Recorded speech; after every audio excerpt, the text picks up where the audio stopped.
Bendiciones para la vida de quienes nos ven y escuchan. Yo soy Fulvia Herrera, la Coach de Panamá. Hola, yo soy Silvana de Education and Coaching. Saludos desde Finlandia. Y yo soy Paola Dávila desde Colombia, de Mentoring del Ser, y hoy juntas somos Conexiones Divinas. Feliz día para todos. Hoy es un programa especial porque hemos venido tratando temas que tienen que ver con la existencia en este momento diferente del universo.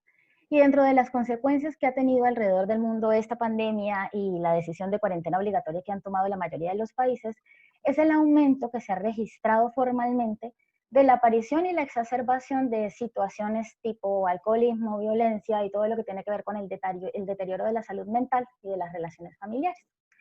Hoy la intención es hablar de las situaciones que se relacionan con el consumo del alcohol y cómo esto tiene una interacción necesariamente nociva con la familia. El día de hoy nos acompaña Daniel Corredor, un ser humano que viene a compartirnos su conocimiento, su verdad y una otra idea que de pronto nos cambia la vida si le prestamos atención. Daniel, muchas gracias por tu presencia y por estar en Conexiones Divinas. Tan bellas, gracias a ustedes y aquí dispuesto a aprender. Gracias. El maestro hoy eres tú. Tan bella. Bueno, este es un tema bastante delicado que afecta a muchas personas, familias y comunidades alrededor del mundo, justamente porque nos falta información y nos sobran estigmas. Así que empecemos por poner en claro unos temas importantes antes de entrar en materia. Okay. En todo comportamiento existe un acercamiento inicial, una etapa, digamos, de experimentación, donde yo descubro, en este caso, el alcohol, y tomo una postura, ¿verdad? Me gusta, no me gusta, a veces lo hacemos esporádicamente, en fiestas, como uno dice, socialmente, ¿verdad? O por la presión social de nuestras amistades, ¿no? Cuando estamos en fiestas, etcétera. Luego, entonces, hacemos un uso ocasional, entramos a ser consumidores ocasionales de esta sustancia, lo que en algún punto llamamos un consumo social, que me tomo unas cervezas en un asado porque es un domingo, vamos a celebrar con la familia, vinitos en una reunión, etcétera, ¿no? Podemos decir que hasta ahí hay el uso de que podemos llamar moderado. ¿Cómo va este consumo moderado que nosotros hacemos y que nosotros vemos correcto?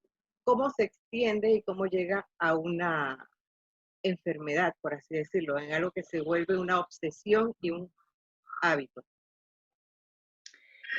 Exacto, pero resulta que este comportamiento se puede hacer más frecuente, menos moderado y empezar a asociarse emocionalmente de diferentes maneras. Pasamos de hacerlo de vez en cuando a cuando hay una oportunidad, a lo mejor se convierte en algo habitual, en algo rutinario o en una posibilidad. En este momento sí puedo, se me facilita. No sé, eso es lo que algunas personas llegamos a pensar, ¿no? Que se ve la oportunidad, quiero probar, se vuelve una rutina, algo habitual, hasta que se convierte en una adicción. Y bueno, las adicciones son cuando ya no tenemos el control de ellas. Pero bueno, por eso tenemos aquí nuestro experto que nos oriente, porque puede ser que la forma de que yo lo veo es incorrecta, ¿no? Sí, definitivamente es importante que hablemos el mismo idioma para poder profundizar en este espacio que sobre todo necesitamos hablar, entender y sanar una cosa que realmente nos hace daño. Y nos hace daño justamente porque está fuera del conocimiento de la mayoría, pero adentro de los juicios de todos. Entonces estamos acostumbrados a culpabilizar, a responsabilizar al otro sin asumir los procesos que nos llevan a desarrollar una situación en la otra. Quiero con esto darle paso a Daniel para que nos cuente su historia, su conocimiento y nos ayude de pronto a darle un sentido real y formal más humano a esta situación. Dani, por favor, cuéntanos cómo es que inicia tu relación con el alcohol y qué fue lo que viviste en esa época de tu vida. Bueno, realmente mucha gente piensa que uno llega a, permíteme llamarlo en palabras de apeso, a la droga seca, es decir, el bazuco, la cocaína, la marihuana, partiendo del principio de que bebe alcohol, ¿cierto? Ajá. Hay muchos que llegan a la droga seca sin haber tomado alcohol, que ese fue mi caso, ¿cierto? Fulvia empezaba diciendo algo que por curiosidad, lastimosamente tienes toda la razón. En el caso mío, quise probar, tenía todas las condiciones de vida de un niño absolutamente normal y más bien de un niño modelo. Mis padres no se habían separado, de hecho ya llevan 50 y algo, 55 de años juntos. Mi papá, no tengo ejemplo de alcohol ni de droga en mi casa. El primer puesto de mi curso siempre en los colegios que estudiaba, obviamente hasta que conocí la droga. Entonces, si miran fuera de eso, deportista y deportista de alto rendimiento, entonces habían todas las características para que esa curiosidad estuviera soportada, pues, por unos buenos antecedentes, unos buenos principios, unos buenos valores.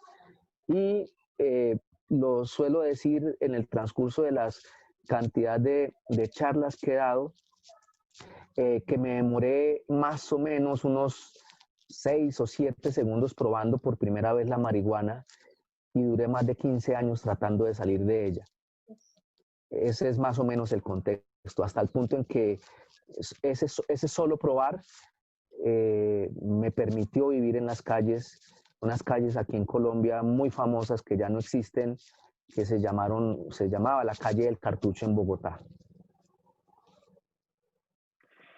Entonces empezamos a derrotar aquí paradigmas y a desestimar prejuicios, ¿no? Porque siempre hablamos de este niño maltratado o de este niño que no tiene unas condiciones y tiene unos vacíos. Y resulta que lo único que necesitamos es ser humanos entonces. Así de simple. Absolutamente, absolutamente. ¿En qué momento la marihuana se cambió a cocaína o a otra droga más fuerte? Qué bien, qué excelente pregunta. Yo quisiera decir algo, espero que no se me olvide. Quería que no se me olvidara, por eso lo voy a decir. Voy a hacer una salvedad. Yo jamás, ni un solo día de mis tantos años de consumo, disfruté la droga. A la marihuana no le encontré sentido. La probé y no le encontré sentido porque en el caso particular mío me sentía como embotado, pues, como mareado, como me daba mucha risa todo. Creo que eso es lo que le pasa a todo el mundo y no le encontré sentido. Vino una decepción amorosa, unas grandes comillas, y me acordé, yo estoy hablando, pues por el tiempo, cronológicamente estoy hablando al azar, ¿cierto? No, sin orden, pero desde el momento en que yo la pruebo al punto en que yo vuelvo a consumir, transcurrieron quizá meses. El detonante de empezar a consumir más supuestamente fue una decepción amorosa. Me acordé que la marihuana quitaba los problemas, léase y entiéndase la inmadurez mía en ese momento. Y miren estas palabras que yo sé que ustedes las utilizan frecuentemente. Este muchacho tenía una inteligencia académica única. Participaba en concursos de matemáticas de la ciudad donde estaba, los ganaba, participaba en esos mismos concursos a nivel departamental, los ganaba. Entonces, dentro de la estructura mental, es un muchacho muy inteligente. Y en esa misma línea, ese muchacho tan inteligente sabe qué es lo bueno y qué es lo malo, y lo malo lo va a desechar, ¿cierto? No hay antecedentes biológicos de que el papá o la mamá consuman, entonces ese muchacho está blindado para el consumo, ¿cierto? Y ni qué pensar para la adicción, ¿vale? Entonces, en ese orden de ideas, me acordé o pensé en medio de la crisis, permítame ponerle, bueno, no, comillas no, era una crisis de la edad. Me acordé que la marihuana quitaba los problemas. Y ahí fue donde realmente fue, como aquí le decimos vulgarmente, la primera traba, ¿cierto? el primer colocón, como le dicen en otros países. Y en ese orden de ideas, tampoco desde ese momento al que paso a la otra sustancia, que era el bazuco, el crack, no sé cómo le llaman, en donde las otras chicas están, ¿cómo le llaman? El crack. El crack. Bueno, dicen los porcentajes para salir del crack, más o menos es que de 10, 0.2 salen del crack. Es más o menos el porcentaje a nivel mundial. O sea, es muy difícil por lo enganchador, en palabras de apeso, que es esa sustancia, ¿cierto? ¿Cómo pasé y por qué pasé? De la misma forma, fue exactamente de la misma forma. Alguna de ustedes lo enunciaba ahorita. Empezamos a consumir, hay que hacer un énfasis grande que absolutamente nadie en el mundo consume para volverse adicto. Las personas consumen, como alguna de ustedes referenció, por lo social o simplemente por probar. Entonces ya es más fácil, bueno, hoy en día es muy fácil lastimosamente porque la droga se encuentra en todos lados. En la época mía no era tan fácil y sin embargo uno busca la forma, y más en el medio social en el que yo me desenvolvía, que era de mucho pudor, con unas buenas orientaciones, llamémoslas espirituales, religiosas. Entonces conseguir la droga era muy complejo. ¿Cómo paso yo de la marihuana al bazuco? En un diciembre de 1982, más o menos, 24 de diciembre para ser exacto, voy caminando por unas calles y habían un grupo de muchachos, entre ellos un solo conocido, el 24, que estaban consumiendo bazuco a la vuelta de un club de la High de la ciudad donde yo vivía. Me pareció interesante el olor y yo tenía la recordación de que ya había consumido marihuana, ¿cierto? La probé y ahí quedó. O sea, pasó exactamente lo mismo que pasó con la marihuana, igualito. Y después empecé a consumir una vez al mes, poquito. Después era una vez cada 15 días. Después era una vez cada semana. Y ya después era una vez diaria y ya las cantidades habían subido. O sea, que hablamos como de ese proceso de aumento de la necesidad y descenso de la tolerancia, ¿no? Como que, perdón, de aumento de la tolerancia, donde yo necesito ya más cantidad para poder sentir los efectos. ¿Cómo se mezcla, Dani, el alcohol entre todo esto? Porque lo que yo siempre he visto, digamos como desde mi experiencia en la parte de rehabilitación, para dejar ahí la nota, yo nunca he trabajado en la rehabilitación desde la parte clínica tradicional, entonces digamos que tengo como unos conceptos diferentes de desde dónde abordarlo, que sé que comparto contigo. Pero sí quiero como que dejemos un poquito cómo es que empieza a relacionarse todo esto y por qué podemos hablar más bien es como de comportamientos adictivos a múltiples sustancias, porque es muy difícil que te sostengas en una sola por el acceso. Entonces quiero que hablemos un poquito de cómo son estas, lo que llamaríamos, digamos, es como las rumbas estas que se arman alrededor de, y cómo es que un muchacho que inicia en la marihuana termina en todo. Bueno, de hecho, permíteme responder al final la pregunta grande. Tocaste el tema de la palabra rehabilitación. Cuando estamos en el medio de una reina, desde la misma dinámica de la palabra, pienso que sí se puede aplicar la palabra rehabilitación, porque esa mano en algún momento fue hábil, esa pierna en algún momento fue hábil, y lo que tenemos que hacer cuando se fractura es hacer unos procesos de rehabilitación, ¿cierto? Y volver a habilitar. Exactamente, lo que he podido comprender en el transcurso de estos 30 años de haber salido, y los primeros 10 años fue estudiando académicamente sobre esto y generando especializaciones en la misma línea,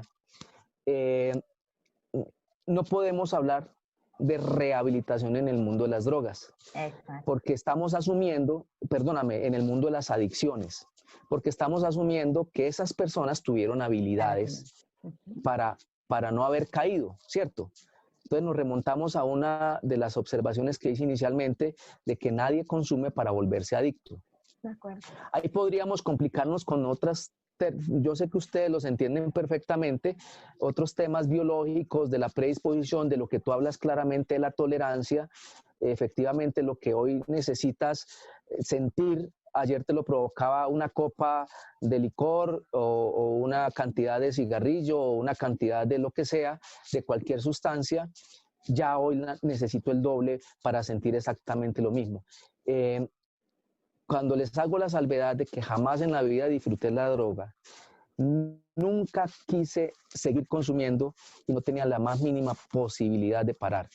Hacía promesas, me llevaron a brujos, me hacían pases espiritistas, porque era inconcebible que un muchacho con esas características siguiera consumiendo. No era capaz de parar. Ya después, con los años, entendí biológicamente qué era lo que pasaba.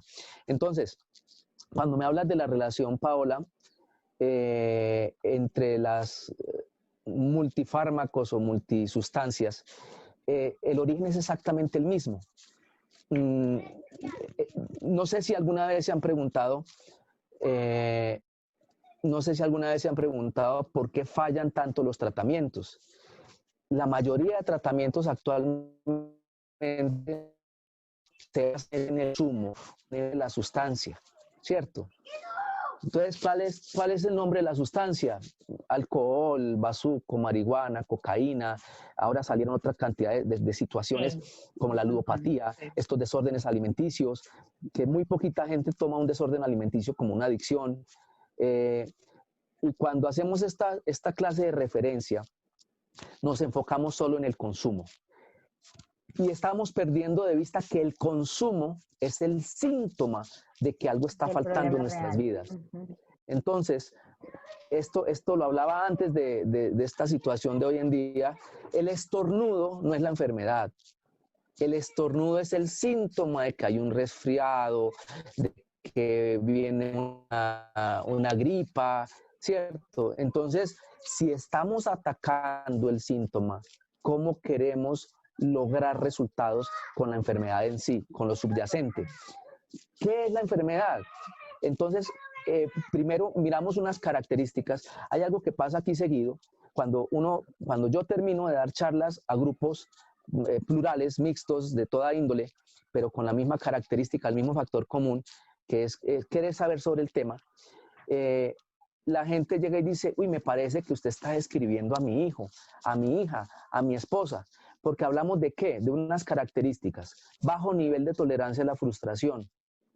Se comprometen con todo y nada cumplen o nada terminan, ¿cierto?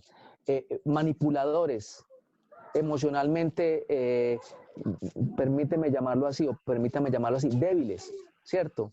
Inmediatistas, todo lo quieren ya. Entonces mucha gente le dice a uno, uy, ¿usted conoce a mi hijo? No, estoy describiendo las características de una persona potencialmente adicta. Cuando detectamos eso y le estamos quitando el consumo a esta persona y lo subyacente no trabajamos para nada, de todas las líneas hermosas que hay, ojalá holísticas, pues esta persona va a seguir consumiendo y puede pasar perfectamente de una sustancia a otra, pensando y sintiendo su organismo que la respuesta está por fuera. Entonces, perdón, dale, Julia. Solamente quería hacer una pregunta que relacionada a todo lo que está hablando Dani, que es verdad, el ser humano, la mente del ser humano toma una decisión en cómo salir de verdad, cómo escapar de aquellas situaciones que tiene, que entonces pues toma una u otra decisión, ya llámese alcoholismo, y entonces allí se adentra a una adicción. Quería preguntarte, ahora que ha habido la pandemia, ahora que estamos en pandemia y todo, ¿cómo has visto tú o cómo has sentido tú, ya que tú tienes esta experiencia? Ha habido un aumento, lógicamente, de lo que es la adicción, de lo que es el alcoholismo, pero ¿cómo lo has visto tú? ¿Por qué se da esa situación? ¿Cómo se justifica esta situación cómo la estás viendo tú? Dame un contexto, ¿cómo la veo yo? ¿Más consumo desde la pandemia o...? Exacto, si has visto que hay más consumo, si las personas han sido moderadas, si están explotando por una cosa o por otra, o la gente se ha mantenido un poquito más estable? ¿Cómo lo ves tú? Mira, Fulvia, precisamente como una de las características es la frustración, de bajo nivel de tolerancia a la frustración. Y la frustración a que lleva al ser humano cuando no hay una estructura mental, cuando no hay una estructura de pensamiento, y viene la otra característica que son siamesas, la necesidad de tener el estímulo, la gratificación instantánea, ¿cierto? Entonces, como están deprivados de la libertad, entre grandes comillas, y voy a hacer un comentario muy reciente. Acaban de terminar las cuarentenas aquí en Colombia. ¿Y qué se vio este fin de semana en los sitios turísticos, por lo menos aquí de Antioquia? Un desborde tremendo de personas. Una locura absoluta. Y entonces la lectura técnica de una cantidad de amigos que pensamos parecido es estas personas se sentían atrapadas, ¿cierto? Y me acuerdo mucho de Mandela, cuando estuvo tantos años preso y decía, tiene mi cuerpo, mi pensamiento no lo tienen, ¿cierto? Entonces, para responderte en este instante, lo que han querido siempre estas personas, bueno, hay otra característica muy interesante que es la compulsión, la obsesión-compulsión. Como no puedo lograr algo, me están coartando mi libertad, que realmente no nos la están coartando, uno decide sentirse así, entonces quiero escapar. Y tú lo dices, Fulvia, muy claramente, esto viene de nuestros procesos mentales y es una característica de nosotros los seres humanos, una característica primitiva, es un mecanismo de defensa directamente pernos cuando nos sentimos atacados. Pero cuando no tenemos una estructura mental, esa protección creemos que la encontramos hacia afuera. Y bienvenidas sean los alucinógenos, bienvenidas sean los alcoholes, bienvenido sea cualquier otra cosa. Y claro, se exacerbó mucho el consumo en estas épocas, al punto que algo que teníamos muy quieto, que era volver a contactarnos con personas, mejor dicho, llegaron muchas personas actualmente a buscar otra vez consulta en esta misma línea, pero con una característica muy, muy triste. No quieren la misma consulta de siempre, no quieren las consultas establecidas. Aquí les presento a Matías. Hola, Matías. No quieren las consultas establecidas, sino cosas diferentes porque se cansaron de lo mismo. No sé si eso contesta la pregunta, Fulvia. Muchas gracias, Dani, muchas gracias. Por supuesto que sí. Yo creo que para las tres ha sido como algo que hemos hablado en otros momentos, y es que el ser humano definitivamente anda buscando lo que sea que lo ayude a dejar de ser buscando ser. Y es como que tratando de reconocernos a nosotros mismos empezamos a arañar, es como el universo, pero no, esta miradita hacia adentro es difícil. Y mira que en esta cuarentena me parece que se hizo muy evidente que hay muchos más que no sabemos estar con nosotros mismos que los que sí sabemos estar en esa presencia de quien yo soy, ¿no? Entonces, si estoy conmigo, me siento solo, me siento atrapado, me siento recluido. Pero resulta que la única presencia que siempre va a estar contigo hasta el último día eres tú. Entonces, es como esta incoherencia de no aprender a respetarme realmente y a darme el lugar que debo tener en mi existencia. Pero bueno, así como vemos que la adicción nos ayuda de alguna manera como a evadir y a escapar de las situaciones, resulta que algunos seres humanos sí han logrado evadir y escapar esta situación como tal de la adicción y de este lugar como tan oscuro que en algún punto podemos ver, y pues tú eres ejemplo de eso, ¿no? Yo quisiera preguntarte ahora, ¿cómo es que tú tomas la decisión o si es que la tomas, de decir, ok, hasta aquí no, hasta aquí va esto y vamos a salir de acá? ¿Y cómo lograste retomar como el control de tu vida, estar sano, estar pleno y a ser la persona que ahora orgullosamente puedo presentar? Tan bella, mira que lo que estás diciendo es muy clave para las familias, sobre todo de los que están escuchando esto, que tengan un familiar en estas características o un conocido. Las principales características del adicto es que lo primero que se pierde es la voluntad, ¿cierto? Entonces vemos a personas muy bien intencionadas, papás, mamás, amigos, hermanos, monjas, sacerdotes, pastores, lo que quieran, guías espirituales, coach, diciéndole, hombre, pero tome la decisión, tenga fuerza, salga adelante, que se puede. Si estamos hablando que es directamente proporcional, unas características sine qua non de las adicciones, el perder la voluntad. Les pregunto a ustedes, hermosas, ¿qué posibilidad hay de que esta persona que es adicta, que no está en el uso, en el abuso, sino en la adicción, ¿cierto? Que son otras fases que se pueden confundir. ¿Cómo hacemos para decirle que tenga fuerza de voluntad para salir si eso ya lo perdió? ¿Cierto? ¿Y cómo pretendemos que un centro reciba a un ser humano que está inmerso en esto?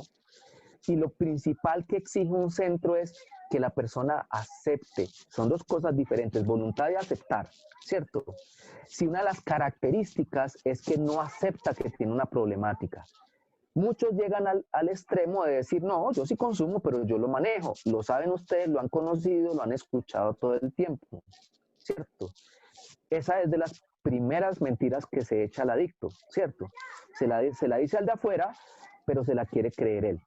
Entonces, en ese orden de ideas, son 2 o 3 preguntas en una. Si la persona es capaz de salir sola o dar el primer paso y acercarse a un centro, es absolutamente claro que esa persona no era adicta.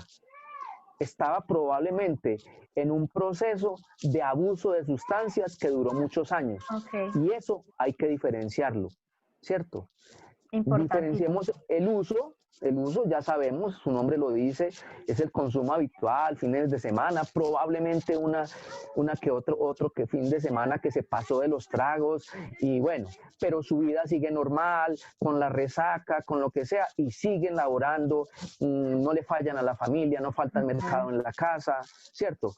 El que abusó de las sustancias puede ser que durante un año abusó de sustancias, puede ser que se cansó de ese abuso, paró y empezó una vida diferente. Pero el adicto, por eso es tan importante, exactamente, por eso es tan importante y nunca en el mundo de las drogas se habla de tiempo.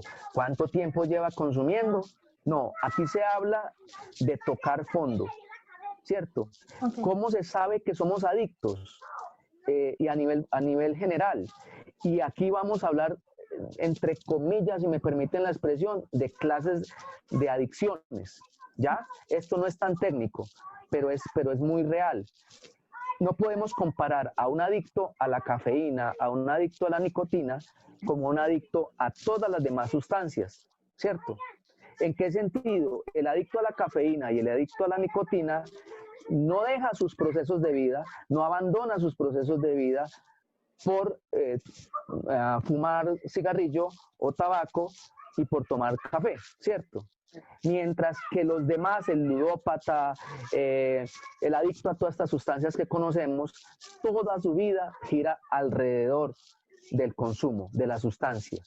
Y hay algo más interesante, mientras que el ser superior del adicto es la sustancia, óigame bien, entonces estamos hablando de un dependiente, todo gira alrededor de la sustancia. Para las familias, todo gira alrededor del adicto, del dependiente. Entonces la familia es codependiente, ¿cierto? Sí. La única diferencia es el nombre de la sustancia, ¿ya? Entonces, volviendo al punto anterior, a la pregunta, Paola, la necesidad de salir, en el caso particular, siempre estuvo.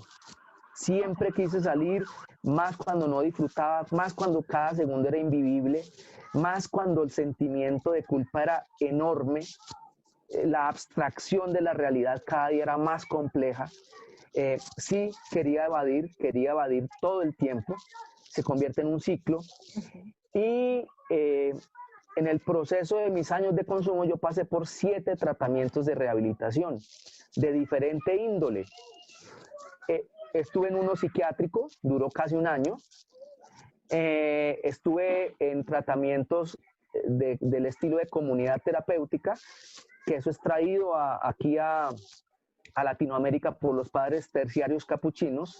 Esta clase de tratamiento lo diseñan para sacerdotes en el mundo, y basan todo el proceso en el anonimato, inicialmente pensando que el anonimato es porque el adicto hay que respetarlo, pero resulta que el anonimato es encubrir a estos líderes de iglesias que estaban inmersos en estas características, y luego traen a nuestros países latinos, inclusive los primeros que tuvieron esto fueron en Puerto Rico, y lo traen luego copiado imagen y semejanza aquí a Colombia, a Barranquilla, porque eran caribeños, pero sin hacerle ningún cambio, y ya estamos hablando de unas culturas completamente diferentes, ¿cierto? Entonces, se me está perdiendo la respuesta, ayúdenme a centrarme en la pregunta que me hizo Paola. Bueno, ok, entonces de estos 7 tratamientos, muy buenos, maravillosos, absolutamente todos se basaban en el no consumo. Claro. ¿Cierto? Entonces, salía yo del tratamiento, bueno, el 7º fue la vencida, y ya les cuento cómo se llega al 7º, que eso es la parte importante. Salía del tratamiento y pasaban, bueno, en el psiquiátrico, que duré 1 año, con droga psiquiátrica, con camisa de fuerza, con TEC, tratamientos electroconvulsivantes, que la gente le llama choques eléctricos, para bajar la ira, para bajar la furia, para bajar todas esas cosas. No voy a hacer opiniones porque eso salta a la vista lo ético que puede ser eso. Y más o menos a los 2 días volví a consumir. Cuando uno para el consumo y vuelve a consumir después de tiempo, no empieza desde cero. Empieza desde el momento y la cantidad de consumo que tenía antes. Te quedaste. ¿Cierto? Exactamente donde se quedó uno anteriormente. La última, ¿cómo fue? Yo ya vivía en el Cartucho, realmente llevaba ya 2 años como habitante de calle, y asistía muchísimo una monja canadiense, no utilizaba hábito, y se interesó mucho por las personas que vivíamos en la plaza de vicio donde yo estaba. Hoy en día le dicen plaza, o antes le decían parche, ollas. Todavía le dicen ollas, pero ahora están diciendo plazas de vicio, pues aquí en Colombia. Se interesó mucho del caso nuestro, digo nuestro porque eran unos señores que venían aquí. Acuérdense que les estoy hablando de finales del 1989, perdónenme, finales del 90 más bien. Ella sí empieza un proceso con nosotros como en el 89. Habían 3 personas de otros países, ninguno era americano, pero a ese sitio donde le decían la casa de los gringos, ellos hablaban el español así, pero era un canadiense, un suizo y un chico de Austria. Y entre todos hablábamos en inglés, pero el acento de ellos para cuando hablaban en español ya lo conocemos, y para los habitantes de calle se quedó eso como la olla de los gringos, ¿cierto? Ella se interesa mucho, llega a hablar con nosotros, yo era el más joven, el más niño. Si en este momento tengo 52 y eso sucedió hace 30 años, tenía 22 años, póngale más o menos 21, 20 desde que empecé allá en la calle, y se interesó mucho, empezó a decir que iba a venir por mí, ellos no querían salir, ellos llegaron a Colombia a un tour de la droga, a conocer las sustancias, a consumir otras sustancias y a devolverse a sus países, y quedaron enganchados, y realmente ellos murieron en el Cartucho, ¿cierto? Entonces, volviendo y terminando el tema, ella se interesa mucho en el caso de este muchacho. Anotamos una fecha en la pared del día que ella venía por mí. Desde el momento en que se anota hasta el día en que sucede eso, transcurrieron muchos meses, y yo anoto la fecha, era más o menos la fecha que anoté era como 18 de octubre o 19 de octubre del 90. Una de los rasgos obsesivos que quedaron en mi cabeza para siempre son las fechas, los colores, el orden, bueno, en fin. Y cuando se acerca esa fecha, había muchos días, uno cuando consume tiene unos hábitos que uno no los cambia. Esos hábitos le permiten a uno, entre comillas, seguridad.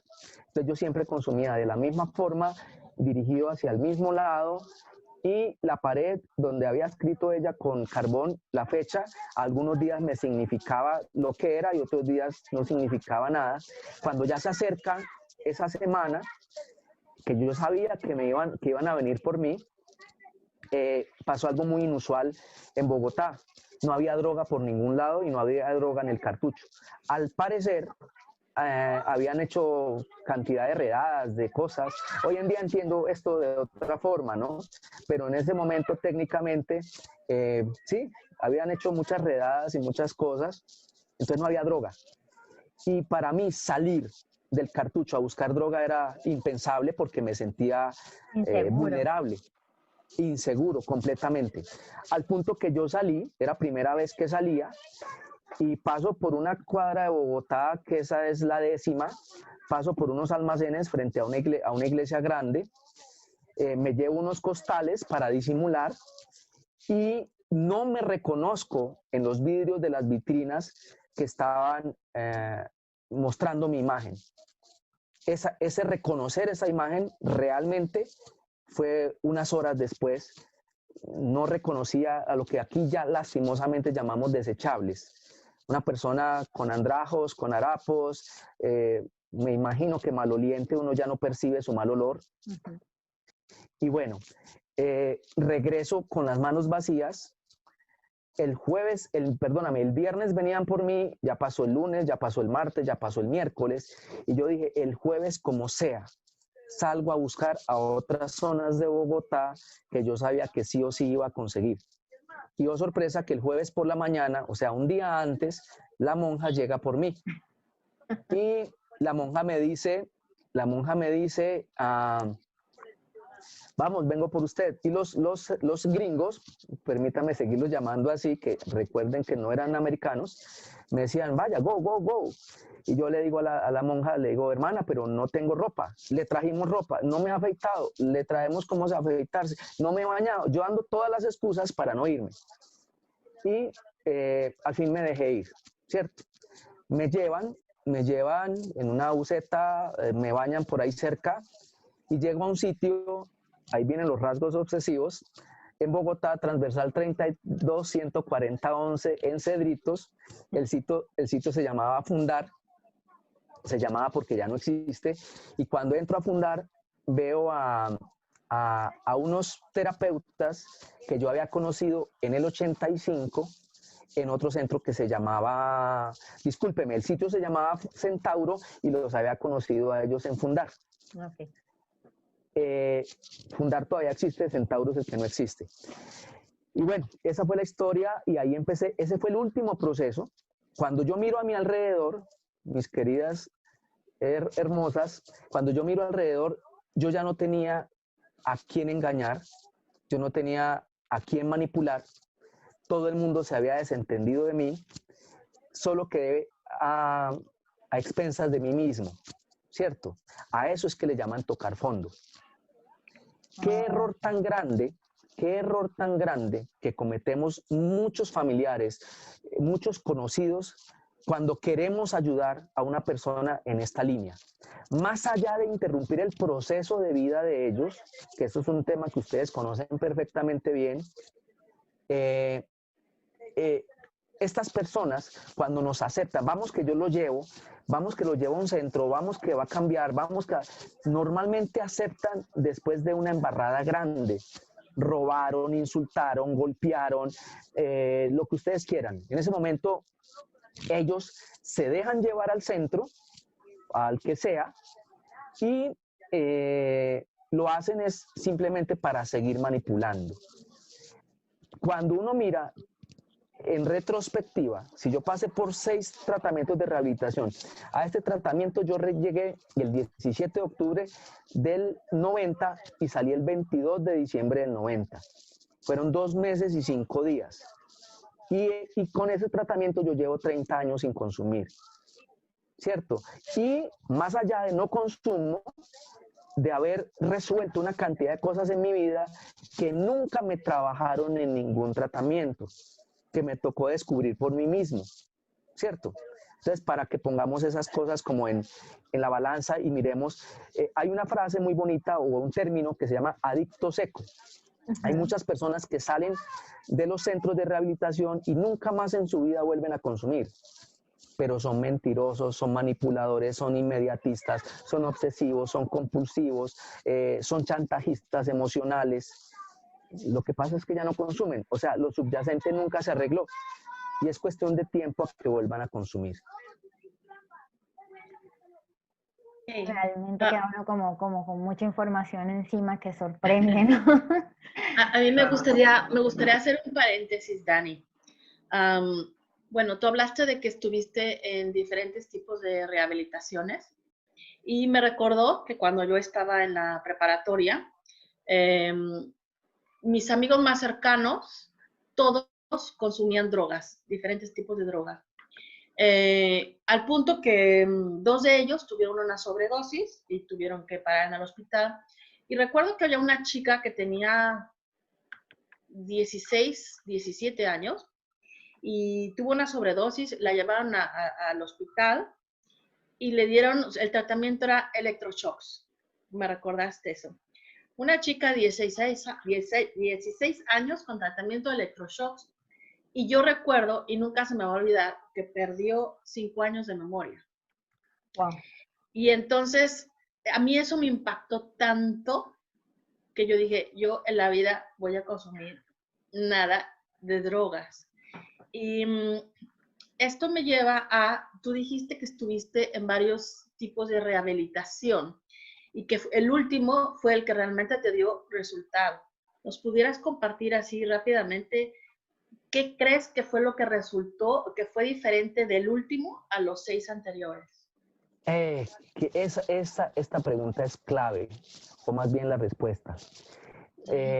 La diferencia es que en todos los demás yo fui llevado. Okay.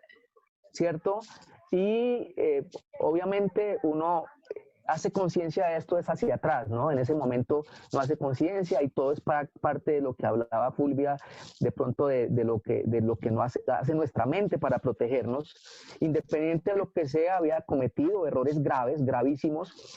Alguna vez me preguntaron, ¿usted estuvo en la cárcel? ¿La droga lo llevó a la cárcel? Y yo respondo tranquilamente, humildemente, nunca estuve en la cárcel. Luego trabajé en cárceles durante muchos años, pero no llegué a la cárcel no porque hubiera hecho cosas muy bien, sino porque nunca, no sé cómo decirlo, porque mis padres no permitieron, ¿cierto? Okay. Entonces, en ese orden de ideas, lo que hicieron fue, disculpa un momentico, mi amor, me dejas acá, precioso. Lo que hicieron fue tapar cosas. Entonces la pregunta, ¿cuál fue la gran diferencia? La gran diferencia entre los anteriores a este es que ya se me habían cerrado todas las puertas. Pero viene algo demasiado clave en esto, demasiado clave.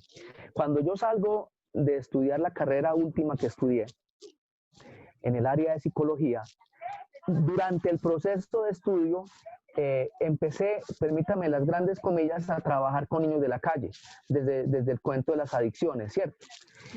Algún día un niño me dice, si usted es verdad que estuvo en las calles y conoce las calles, ¿usted por qué nos da comida?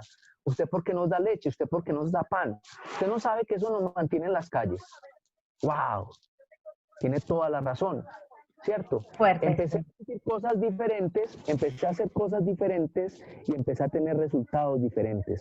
Un día llego otra vez a la casa de mis padres, con quien estábamos distanciados por obvias razones, por tanto daño. Cuando yo salgo del último tratamiento, llego a otra ciudad a estudiar psicología, me recibe un tío y no tenía ningún contacto con mis padres, ni el más mínimo contacto. Entonces, léase, técnicamente no tenía a quién manipular. ¿Ya? Esto es muy clave. La manipulación es como respirar para el adicto. Ya está aprendida, ya la tienen, no la puede cambiar. Es un acto reflejo, exactamente. Entonces mira que las intenciones, cuando el familiar dice, ay, pero no sea manipulador o lo que sea, pueden haber muchas intenciones, pero realmente no hay posibilidad. Entonces termino aquí esto, que es algo que hasta el día de hoy, después de 30 años, todavía me golpea positivamente, es que yo llego de un viaje, de estar trabajando, iba a hacer una charla que alguien solicitó en un lado, y tenía que volver a la casa de mis padres a quedarme 2 años después de haber salido de las calles. Y hablando con mis padres, cojo yo un brochure de los panelistas que estaban junto a mí, y mi padre reconoce el nombre, yo lo reconocí inmediatamente, de un psiquiatra experto en farmacodependencia, y le muestro, y mi papá se refiere negativamente y muy hostilmente hacia él. Me dice, este señor es un tal por cual. Yo, padre, no te refieras hacia la gente. Me dijo, ¿cómo que no? Si él me dijo que usted era un caso perdido, que no gastara plata en usted, ¿qué tal que no hubiéramos contratado a la monja? Ahí entendí todo y desde ahí cambié mi forma de trabajar con la gente en los centros de rehabilitación. Entonces el manipulador resultó engañado. Absolutamente. Trabajaron técnicamente con las mismas armas o sea, invirtieron la polaridad del tratamiento. Entonces, para recoger un poco, yo creo que me llama, digamos, como que me vibra muchísimo sentir que es necesario un cambio en todo lo que sentimos, pensamos y hacemos respecto a todo este trabajo de acompañar estos procesos de vida, ¿no? Y justamente desde cómo socialmente lo entendemos, porque está bien cuando tú tienes el caso cercano, pues hay una cantidad de emociones ahí vinculadas, y justamente creo que eso es lo que nos aleja entonces de la posibilidad de ayudar y es esa necesidad de proteger. Como que el adicto visto así es como que te pongo el tachón encima y te pongo la cruz ahí que no te puedo quitar jamás, pero es como para sostenerte. Entonces realmente sí se vale la pena soltar y vale el peso de la vida que te corresponde. Que realmente des tus pasos y toques fondo como lo has dicho muy Paola, claramente. sí y no, sí y no. Mira, hay 3 cosas que no debemos negociar jamás, yo creo que a nivel universal. Pero a nivel del adicto, del consumidor, hay 3 cosas que no son negociables. El afecto, el techo y el alimento. Esas 3 cosas no son negociables. Todo lo demás es negociable, ¿cierto? Entonces, ¿qué es lo que pasa? Hay muchas formas, técnicamente, yo sé, es que mira, si desglosamos lo que tiene que ver el concepto de adicción, nos damos cuenta que el adicto es impedido. Ya desde lo técnico, no desde lo humano, está impedido. Claro. Es exactamente igual de hablar de un amputado. ¿Cómo vamos a hacer rehabilitación a un amputado de un miembro inferior si el miembro no lo tiene? Cuando le ponemos la prótesis, ahí podemos hablar de que la aprenda a manejar, pero allá no hablamos de rehabilitación. ¿Sí me estoy haciendo entender? Sí, claro, es una habilitación directa, es la creación de una nueva habilidad. Exactamente. Entonces, aquí estamos hablando de lo mismo con el adicto. El adicto es impedido a lograr esas aproximaciones a un cambio. Entonces, si sabemos que el cambio se hace desde el tocar fondo, porque esta persona ya quedó a expensas de sí mismo, entonces, bienvenidos los actores, los agentes terapéuticos que ayuden en concordancia con las familias a inducirlos a un fondo, a encauzar a un fondo, porque es que lastimosamente el fondo del adicto son 2, y el menos grave es la cárcel, el otro es la muerte, sí, ¿cierto? Claro. Entonces, de eso se trata, y en eso, permítame la expresión, nos volvimos expertos.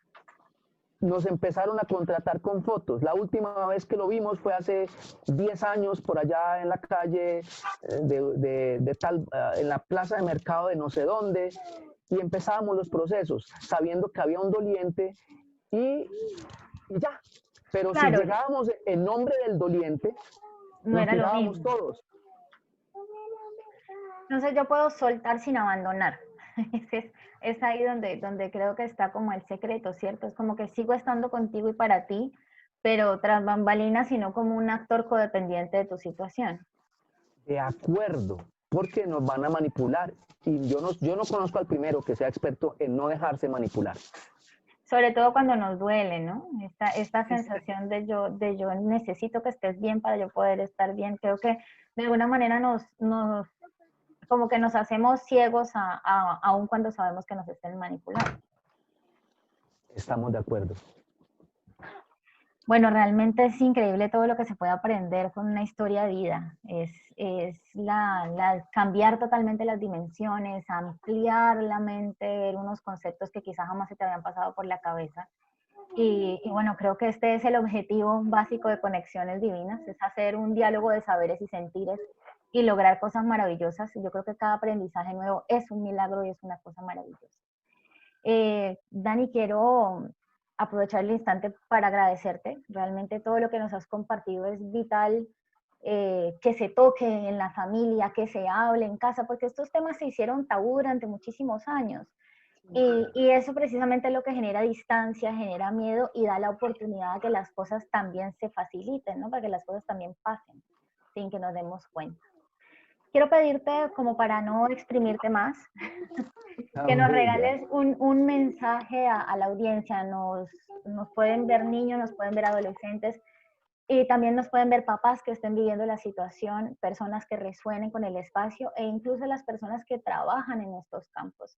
Y yo creo que no hay nadie más indicado que una persona que desde adentro y desde afuera pueda vivir y sentir esta situación para darnos un consejo que realmente nos dé una nueva visión y un propósito diferente. Mira, Paola, el consejo me lo dieron mis padres. Ellos no se rindieron a pesar de. Entonces, yo sí me rendí. El adicto se rinde todo el tiempo. Tan rendidos estamos que estamos entregados a la sustancia, ¿cierto? Entonces, eso es, no rendirse. Y si hay un doliente, amigo, vecino, primo, de esta persona que está pasando por esto, no se rindan, no se rindan. Eh, hay una frase muy sencilla, es no se regale, pero no se niegue, ¿cierto? Estas personas necesitan ayuda y realmente sí se puede, pero es absolutamente una mentira que se pueda a punta de rezos, a punta de buenas intenciones, es todo un proceso. Quiero decir algo, cuando hablé que los otros centros no sirvieron, todos los centros sirven. Todos los centros sirven. Desde que haya una sola persona que se haya rehabilitado en cualquier línea es porque tiene validez y sirve. Lo que pasa es que no sirve para todos, que eso sí es la claridad. Mira que creo que ese aporte final es bien importante porque todos los esfuerzos son válidos en el lugar correcto y en la persona correcta. Pero si hay algo que nunca dejará de tener efecto y es el amor con el que realmente hacemos las cosas, ese propósito, digamos, sano y bien intencionado, que genera la base para las acciones, porque lo que tú dices es una realidad. Una intención que se queda en una mera idea, pues realmente no genera eco. No hay una huella que se dé. Dani, muchas gracias. Realmente es maravilloso todo lo que venimos a recuperar en nuestra existencia, porque yo considero que cada cosa que nos sucede es algo que nuestra alma vino a recordarnos a nosotros en esta dimensión física, ¿no? Es como que estamos aquí es para acordarnos de lo que realmente somos. Y aquí no vinimos a aprender nada, sino a acordarnos, porque la información ya la tenemos toda, es sabia, es profunda y es eterna. Y realmente el estar contigo en este espacio es justamente una oportunidad para seguir creciendo y para seguir evolucionando. Bueno, por hoy quiero darle las gracias a nuestro invitado Daniel Corredor, a mis amigas y compañeras Fulvia y Silvana. Quiero preguntarles si de pronto hay algo que quieran agregar para cerrar para nuestra audiencia. Bueno, a mí solamente me resta decir que muchas gracias, Dani, por compartir con nosotras y con nuestros televidentes y oyentes tu experiencia. Gracias por el consejo y sobre todo con lo que me quedo es lo que acabas de decir, los familiares de estas personas tenemos que entender a la persona y nunca rendirnos.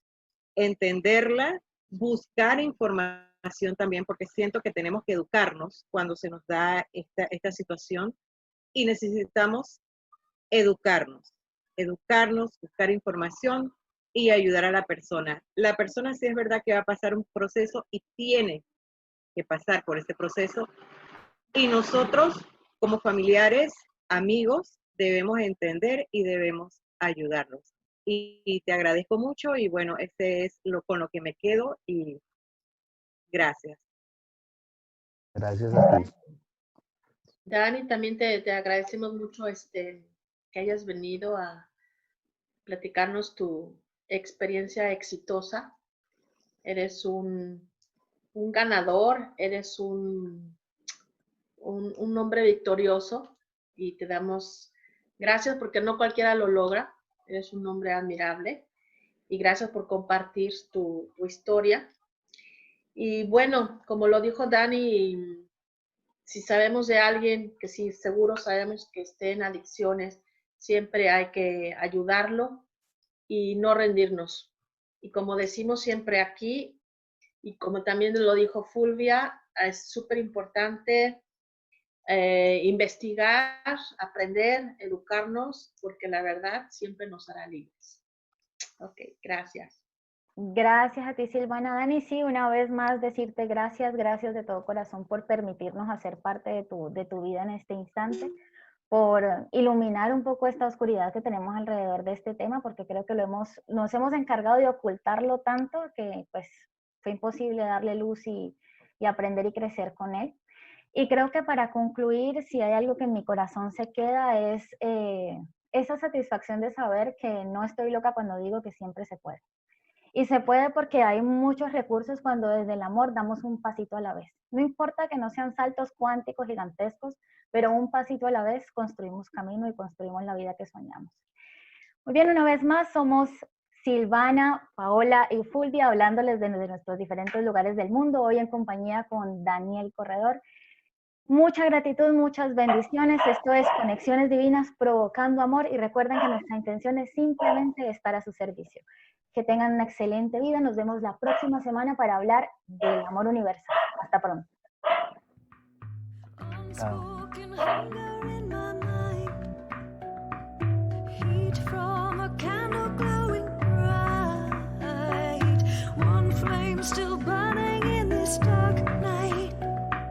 That is what I'll amplify. That is what I